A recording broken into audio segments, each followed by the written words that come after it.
One night, while strolling here, I spotted a firefly and wondered, how did evolution create something as complex as a firefly's glowing belly? How do small seemingly useless changes get selected by natural selection? And how did this incredible structure start from just a single cell? Enter Evo-Devo. It all revolves around the genes, special strands of DNA with specific functions. So how do genes build an organism? By studying mutants, scientists discover how certain genes called homing-box genes correspond to different body parts.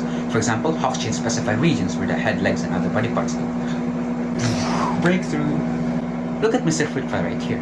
Pretty distant relatives, but our main body systems aren't so different. Scientists found that many organisms share the same clusters of Hox genes, meaning their common ancestor had these genes too. The instructions to create the combined eyes of a fly are the same as those given to a human. Isn't that amazing? But why is there so much diversity if we share the same genes? Enter regulatory genes. So, homing-box genes encode proteins that act as transition factors, switching regulatory genes on or off, forming a gene regulatory network. This network determines the construction of body parts. Imagine a message relay building contest. You say, make a house. The leaders say, make a roof. Sub-leaders use colored brick, eventually creating different houses. So homing-box genes tell what body part goes where, while the regulatory network tells how to form them. Okay, now how do genes change over time? I mean, our Hox genes are different from a fly.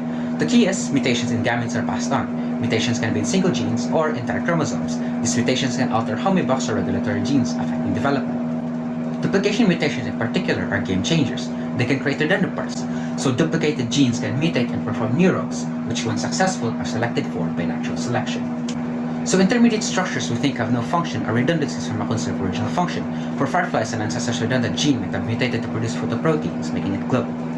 This framework shows how tiny genetic changes lead to diverse complex formations like fireflies, and so much more.